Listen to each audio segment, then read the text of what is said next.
went higher. James Delingpole is our guest, writes for multiple international newspapers, best-selling author. We got 5 minutes left with him. James, you were telling me off air, though, and I mentioned it, but I want you to elaborate. You know, they do this. They give Nobel Prizes to Obama 2 weeks after he's elected, I mean, they made the decision then. They make Bernanke Man of the Year. They have Prince Charles, you told me, going to worship the particular facility caught red-handed in ClimateGate.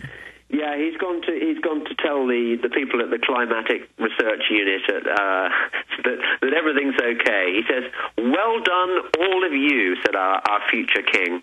So that's all right then. It seems that there was no climate fraud going on after all, because our Prince of Wales says so.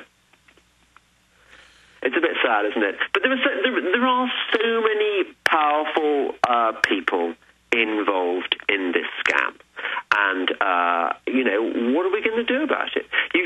Today, you've got the Spanish Minister of the Environment talking about when Spain takes over the presidency of the European Union, that the fight against climate change and the steps that the European Union must urgently take in order to apply the Copenhagen Accord. You know, the process moves on regardless. But their own report says that their windmill systems made people lose 2.2 jobs for every... I love that fact, Alex. Yeah, that's right. For every green job that is created, 2.2 jobs are lost in the real economy. So you can imagine how my heart really leaps when I hear our future Prime Minister, David Cameron, who was supposed to be a Conservative, by the way, talking about how one of his priorities when he gets into power, when Gordon Brown goes, our ailing socialist Politburo chief, when he goes, his replacement's priority is going to be to create green jobs. Yeah. But that's exactly what Prince Charles, Prince Philip, Ted Turner, Jacques Cousteau, the UN, the individual, Maurice Strong, they all say they want to destroy industrial society. A Russian oligarch.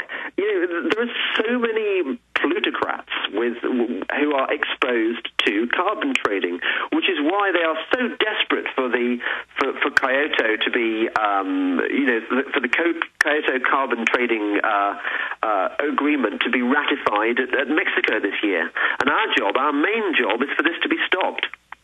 We've got to derail this gravy train somehow, Alex. Can you do it? Can you help me?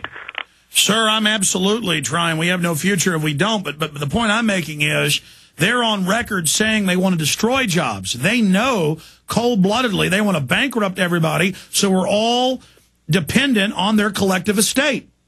I think there's probably a grain of truth in that. It's a few powerful people trying to divvy up the economy for themselves and crush the ordinary folks like you and me. Well, that's a grain the size of, you know, the size of Texas. I mean, it's every time I drill down to the base level, it's population reduction. I mean, look at what the Chinese said at Copenhagen. They said global one-child policy. Yeah, well, it's amazing how many of the people pushing ATW are also obsessed with the idea of reducing population. We've got a guy called Jonathan Porritt, who is one of Prince Charles's advisors, and he is, you know, a rampant deep green, and he is very keen on population control, that we should all be limited to the number of children we have. There is essentially a strong strain of misanthropy which runs through the hearts of many. James, I tell you what, I know you've got to go. I've got a 1-minute break. Come back and do about 4 minutes with us to finish up on the next stage of the fight, because I want you to be able to finish on that. What's coming up in Mexico? Stay right there. We'll be right back in 1 minute. Well, we've reached the halfway point here in this syndicated radio broadcast, Wednesday, the 27th day of January 2010. Hard to believe that the first month of 2010 is almost over. I was rereading 1984 yesterday on air, where O'Brien is torturing Winston, and he says the party lives on forever. All that matters is that we succeed. And, of course, he'd been a communist and learned how they operated, and he wrote essays saying this is what I really believe communism is going to do. And he also discovered that big financial interests were supporting it. That's why Eric Blair, pen name George Orwell, was so amazing. Okay, we got 4 minutes left with James Delingpole, and he's here with us. Specifically, we have wounded the snake, as you quoted Shakespeare. We've watched the snake but not killed it, yeah. Yes, so their next battle plan, Gordon Brown has said they're just going to circumvent it, get wealthy nations to go ahead and put the money into the UN, and damn what the people want. Yeah, well, I mean, my great hope for America was that your Senate was going to was going to kill cap and trade. But, you know, Obama's going to get round that one by using the EPA. The EPA has decided to classify carbon dioxide as a poison. So it doesn't matter what the Senate thinks about it. You know, this is exactly the kind of liberal fascism that was practiced by FDR. And Obama's using the same old tricks. I find that increasingly in America, as in Europe, the individual has very little control over what big government does to his life. Big government is becoming tyrannous. It is doing whatever it wants. So what do we do ahead of the next big event they're going to have in Mexico? Yeah, well, I mean, you know, Copenhagen was a flop. What we're going to see in Mexico in November is all the world leaders and all the eco-loons gathering together to try and really push for some hard legislation. But, of course, that means that we've got 8 months in which to present the case further for more and more people, like the listeners of your show, the readers of my blogs and so on, to discover just what a fraud this is. And I don't reckon that people are going to stand it. You know, already we've seen in Australia, the leader of the Australian Liberal Party got kicked out of his job for trying to push cap and trade because the voters didn't like it.